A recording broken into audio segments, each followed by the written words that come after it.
ఉత్తరకాలామృతం 7వ భాగం. నిన్నటి రోజున మనం 6వ భాగంలో భావానాం ఫలకారకశ్చ విముఖ నైసర్గికశ్చాథయ అనే శ్లోకానికి మనం చెప్పుకుంటూ వెళ్ళాం విశ్లేషణ. ఛాదకత్వాది సంజ్ఞ అని చెప్పేసి ఇక్కడ చెప్పుకుంటాడు. ఆచ్ఛాదన, ఒక్కొక్క భావం, ఆ భావాన్ని శోధన చేసేప్పుడు గ్రహం జనరల్గా లాభంలో ఉంది అనుకుంటూ ఉంటాం. భావ అంత్యంలో ఉన్నప్పుడు, భావానికి వెనకాల ఉన్నప్పుడు వాటి ఆచ్ఛాదనలు మారుతూ ఉంటాయి. భావారంభంలో ఉన్నప్పుడు, భావ అంత్యంలో ఉన్నప్పుడు అది ఏ విధమైనటువంటి ఆచ్ఛాదన అనే అంశాన్ని ప్రస్తావన చేసుకుంటూ వెళ్తే, పూర్ణేంద్విజ్య శనిధ్వజాస్త్వయుత భారద్విద్వాదశాచ్ఛాదకా దుష్టశ్చేద్ధరణోపిరిపభవనే శేషాపురశ్ఛాదకా దృష్ట్యా క్షేత్రయుతేన వా సహయుజాన్యోన్యక్షయుక్తేన వా సర్వే భావపభావకారకగా శక్తాక్రమాత్ యోగదాః. మరి శక్తాక్రమాత్ యోగదాః అన్న పదం చాలా విశేషమైన పదం. ఇందులో కారణం ఏంటంటే భావాధిపతులు, భావకారకులు, భావో భావపకారక ఖగా శక్తాక్రమాత్ యోగదాః సర్వే భావప భావ. ఇక్కడ భావాధిపతులు, భావకారకులు అంటే మీరు శోధన చేసేటప్పుడు ఒక్కొక్క విశేషానికి భావాధిపతిని తీసుకోవాలి, అలాగే భావకారకుని కూడా తీసుకోవాలనే విషయాన్ని మీరు మర్చిపోకూడదు.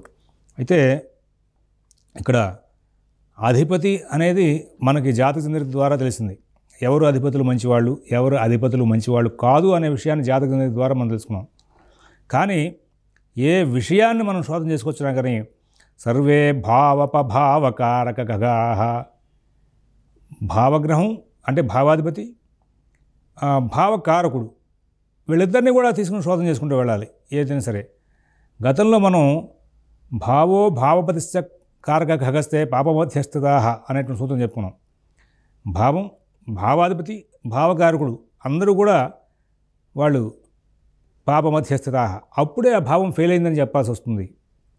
అలాగే మనం భావాన్ని అసలు శోధన చేయాల్సి వస్తే కనుక నువ్వేదో ఒక పుత్ర విషయాన్ని చెప్పాలి, పంచమ స్థానము చెప్పాలి, అడిషనల్గా గురువును కూడా చూడాలి. కారణం ఏంటి? భావమేమో పంచమమైంది, పంచమ స్థానం, లగ్నాత్ పంచమ స్థానం అక్కడ పుత్రస్థానం అయింది. అంటే మళ్ళీ భావం అనే పదం వేరేగా వస్తుంది, స్థానం అనే వాడుకోవాలి ఇక్కడ. అయితే ఆ భావకారకుడు ఉన్నాడే, నువ్వు పుత్రభావాన్ని శోధన చేస్తున్నప్పుడు ఆ భావకారకుడు గురువు అయి ఉన్నాడు. కాబట్టి ఇద్దరిని శోధన చేస్తే ఇద్దరిలో ఏ ఒకళ్ళు బలంగా ఉన్నా సరే నీ భావం బాగుపడినట్టే. ఇద్దరు పోతే భావం పాడైపోయినట్టే.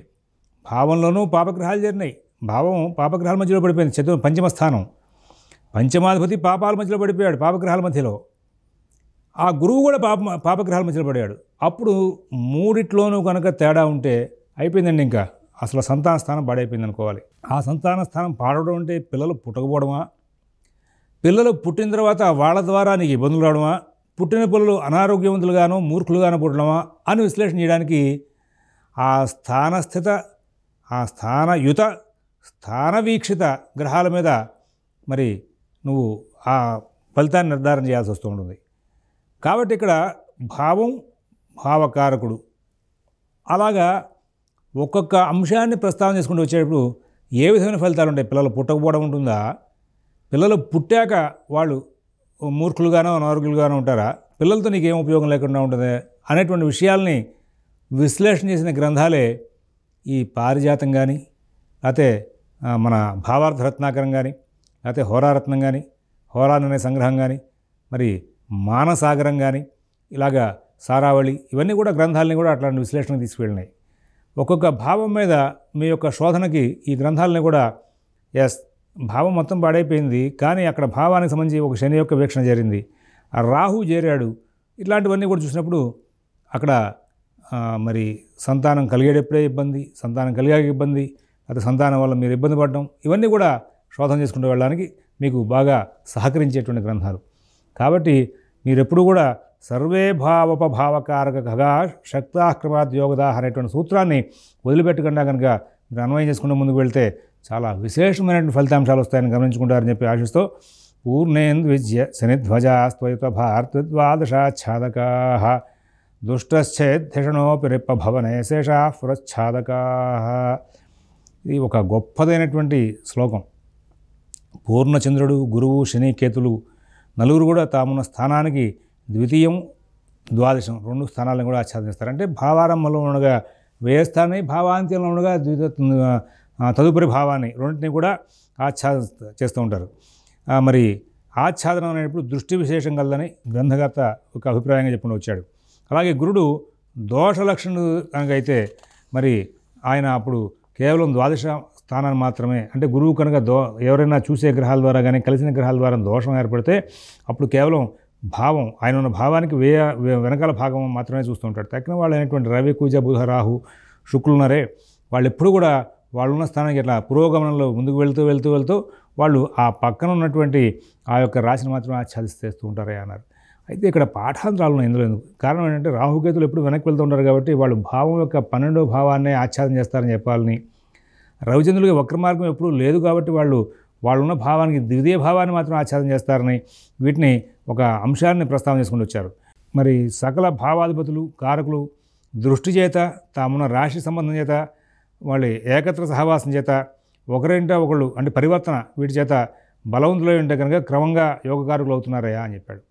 ఈ యోగాన్ని ఇచ్చేటువంటి సందర్భాల్లో మనం చేయాల్సింది ఏంటి అంటే దృష్టి చేత ఫస్ట్, ఆ తర్వాత ఆ రాశితో ఉన్నటువంటి సంబంధం చేత, వాళ్ళు అందరూ కలిసి ఒకే రాశిలో ఉన్నటువంటి సంబంధం చేత, ఆ తర్వాత మరి ఒకరింట్లో ఒకళ్ళు ఉండేటువంటి పరివర్తన చేత. పరివర్తన పట్టిందండి మహారాజయోగం అంటూ ఉంటారు. పరివర్తన పడితే మహారాజయోగం అయితే అవ్వచ్చు, కానీ అది ఎప్పుడు మహారాజయోగం? నువ్వు 1 by 1 వాటిని శోధన చేసుకునే స్టెప్ బై స్టెప్. ఫస్ట్ దృష్టి చేత, ఆ తర్వాత తామున్న రాశి సంబంధం చేత దృష్ట్యా క్షేత్రయుతేనవా సహయుజ అన్యోన్యక్షయుక్తేనవా అన్నాడు. ఫస్ట్ ఏమో దృష్టి చేత, తర్వాత క్షేత్రయుతేనవా ఆ రాశితో ఉన్న సంబంధం చేత, తర్వాత అన్యోన్య సహయుజ ఇద్దరు కలిసి ఒకచోట చేత, అన్యోన్యక్షయుక్తేనవా పరివర్తన. ఈ పరివర్తన యోగాలని ఆ విధంగా మనం శోధన చేసుకుంటూ వెళ్ళాలి. ఈ గ్రహాలు యోగిస్తాయంటే ఎప్పుడు యోగిస్తాయి? ఎప్పుడు పడితే అప్పుడు యోగించవు. అన్యోన్యాక్షయుక్తేనవా అది ఫైనల్ స్టేజ్ అనమాట. స్టార్టింగ్లో మనం ఆ దృష్టినే స్టడీ చేయాలి, తర్వాత రాశితో ఏ విధంగా సంబంధం ఉందని స్టడీ చేయాలి, ఆ తర్వాత కలిసి ఎవరితో ఉన్నారు అక్కడ ఏకరాశిలో ఉండడం అనే దాన్ని సహవాసం, ఏకత్ర అన్యతరోవా, ఆ తర్వాత ఒకళ్ళ ఇంట్లో ఒకళ్ళు అన్యోన్యాక్ష. ఈ 4 స్టేజ్ల్లోనే గ్రహాలతో యోగాలు అవయోగాలను స్టడీ చేసుకుంటూ వెళ్ళాలి. అలా చేస్తేగానే నీకు వస్తుంది. ఇక్కడ ఛాదక, వేదక, బోధక, బంధక అనేటువంటి అంశాలని ప్రస్తావన చేసుకొచ్చాడు. ఇప్పుడు ఈ ఛాదక, వేదక, బోధక, బంధక, ప్రతిబంధక అనేటువంటి గ్రంథాల విశ్లేషణ మనకి మీరు చూసేటప్పుడు ఒక గొప్పదైనటువంటి అంశం ఒకటి ఉంది, దాన్ని ప్రస్తావన చేసుకొస్తాను. ఇక్కడ ఈ ఛాదక, వేదక, బోధక, బంధక, ప్రతిబంధక అనే గ్రహాల యొక్క విశేషాలు వచ్చేసరికి ఉత్తరకాలామృతంలో వచ్చిన శ్లోకం ఏమో యద్భావధనర్క్ష సంస్థిత ఖగశ్చాధకాఖ్యస్మృత తద్భ్రాతృస్థ ఖగోపి వేధకస్తద్బంధుకో బంధకః తద్రంధ్రే ప్రతిబంధకోత్ర సహితాస్తద్రంధ్ర వృద్ధిక్షయౌ స్యాతాం భావధనాస్తభ ద్వయపతి తన్మార్గాఖ్యౌ క్రమాత్ అన్నాడు. ఇక్కడ మరి వీటిని ఇట్లాగా చూసుకుంటూ వచ్చినప్పుడు ఏవైతే ఈ పాయింట్లు ఉన్నాయో జాతక మార్తాండం, సర్వార్థ చింతామణి ఈ 3 గ్రంథాలని పక్కన పెట్టుకుంటే ఈ ఛాదక, వేదక, బంధక, ప్రతిబంధక అనేటువంటి అంశాలు భేదం కనబడుతూ ఉంటుంది. యద్యద్భావ ధనర్క్ష సంస్థ ఖగశ్చాదకాఖ్యస్మృత, ఏ భావానికైనా 2వ ఇంట్లో ఉన్నటువంటి గ్రహం ఛాదకుడు అవుతాడు, 3వ ఇంట్లో ఉన్న గ్రహం వేదక గ్రహం అవుతోంది, 4వ ఇంట్లో ఉన్న గ్రహం బంధక గ్రహం అవుతోంది, 8వ ఇంట్లో ఉన్న గ్రహం ప్రతిబంధక గ్రహం అవుతోంది. ఇట్లాగా ఛాదక, వేదక, బంధక, ప్రతిబంధక గ్రహాల యొక్క విషయాన్ని ఈయన చాలా చక్కగా చెప్పుకుంటూ వచ్చాడు. బాగుంది. కాబట్టి ఇక్కడ భావం ఛద్రం అవుతోంది అన్నటువంటి సూత్రం ఉంది. దీనికి ఒకవేళ భావాతో అష్టమంలో ఉండే ప్రతిబంధక గ్రహం అవుతుంది కాబట్టి ఈ భావానికి ఎప్పుడు కూడా ఆ గ్రహం ప్రతిబంధక గ్రహం ఇబ్బంది పెడుతుందయ్యా అని చెప్పుకున్నటువంటి అంశానికి నేను ఈ జ్యోతిష బాలశిక్షలోనే ధన కుటుంబ భావాలు మొదటి ఎపిసోడ్లో ఒక చిన్న మాట చెప్పాను. భావాత్తు మీరు విశ్లేషణ చేస్తే ఫలితాలు చెప్పుకోలేరు అని. ఆ భావాత్తు విశ్లేషణ చేస్తే ఫలితాలు చెప్పుకోలేరు అనే అంశాన్ని ప్రస్తావన చేసుకొస్తే ఇక్కడ ప్రతిబంధక గ్రహం బంధక గ్రహాన్ని శోధన చేసుకోవాలంటే ఇట్లాగా ఈ చాదక వేదక బంధక ప్రతిబంధక గ్రహాలని కొన్ని సంహితా గ్రంథాల్లో పెద్దగా విశ్లేషణ చేయలే. అలాగే మనకి వీటిని పుచ్చుకుని ముందుకు వెళ్తే కనుక ఫలితం తేలదనే వీటితో ఎక్కువగా డిసిషన్స్ తీసుకోవాలి. ఎందుకంటే ఎప్పుడు కూడా భావాత్తు అష్టమంలో ఉన్న గ్రహం ప్రతిబంధక గ్రహం అవుతుందంటే మీకు ఒకటే మాట, ధనాత్తు అష్టమంలో ఉన్న గ్రహం ప్రతిబంధక గ్రహం అయితే భాగ్యస్థితి చాలా గొప్పది, అన్నిటికన్నా చాలా గొప్పది భాగ్యస్థితి. ఆ భాగ్యస్థితిలో ఉన్నటువంటి గ్రహం గొప్పదయ్యా అని చెప్పాలా, నీకు అదే భాగ్యంలో ఉన్న గ్రహం ధన విషయాలకు అడ్డుపడుతూ ఉంటాడని చెప్పాలా. ఆ రెండిట్లో వచ్చినప్పుడు ఆ దశాంతర దశలకు కనుక చూసుకుంటూ వస్తే చాలా మటుకు భాగ్యస్థితి ప్రభావం చేత ఆ గ్రహం మంచిదే కాబట్టి ఆ ధన విషయాలకు కూడా ఇబ్బంది లేకుండా నడిపిస్తోంది అనేటువంటి అంశాలే కనబడుతున్నాయి.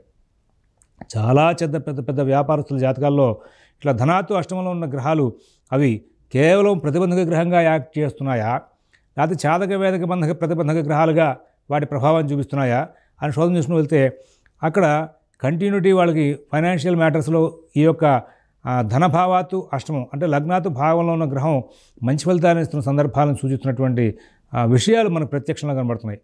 నేను చాదక వేదక బంధక ప్రతిబంధక అనేటువంటి అంశానికి వ్యతిరేకన అంటే వ్యతిరేకం కాదు, కానీ దాన్ని పరిపూర్ణంగా దాని మీద డిపెండ్ అవ్వడం మంచిది కాదు అనేటువంటి అంశాన్ని మాత్రం ప్రస్తావన చేసుకొస్తా. కారణం ఏమిటి?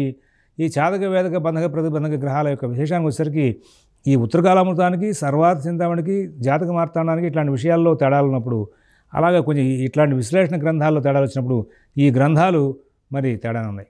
అందుకోసమే నేను పెద్దల దగ్గర అనేక మందికి చదువుకోవడానికి కారణం, చాలామంది ఇట్లాంటి విశ్లేషణ గ్రంథాల్లో పరాశర మతాన్ని బాగా కాంప్లికేట్ చేసినటువంటి అంశాల్లో ఈ గ్రంథాలు కూడా ఒకటి అనడానికి ఇవే ప్రత్యక్ష ఆధారాలు.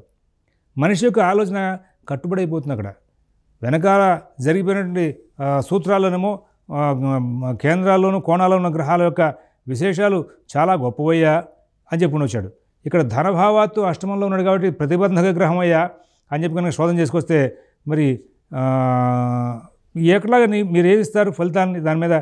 మరి స్వచ్ఛస్వర్క్ష సుహృద్ భగ పితృగృహే బంధోకభే సప్తమే అట్లాంటి సూత్రాల్లో కానీ, తర్వాత మళ్ళీ భాగ్యే కర్మణి తత్పదీనస్తా వేగత్రవావ్యతి అనేటువంటి శ్లోకంలో కానీ మరి స్వచ్ఛస్వక్ష సుహృత్ త్రికోణ గృహ కేంద్రోత్తమాంశ అనుత సౌమ్యైరీక్షదయుక్త మధ్యమగత మూలత్రికోణాశ్రితా భావారోహణ ఖేచరా శుభకరా కేంద్రత్రికోణాధిపా సంబంధేన పరస్పరం సురేష సంకుర్వంతి రాజోత్తమం కుర్వంతి రాజోత్తమం. మరి విన్నారా?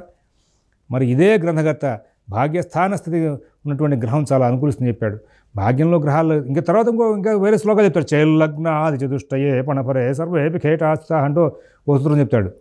అలాంటివి ఎన్నో గొప్ప విశేషాలు చెప్పుకొచ్చినప్పుడు ఇక్కడ చాదక వేదక బంధక ప్రతిబంధక గ్రహాలు అనే పేరుతో అక్కడ ధనభావాత్తు అష్టమానికి అంటే నవమ స్థానం అయింది. ఇది ఎట్లా బ్యాలెన్స్ అవుతుంది అంటే దీనికి కొంత విశ్లేషణ ఉంది.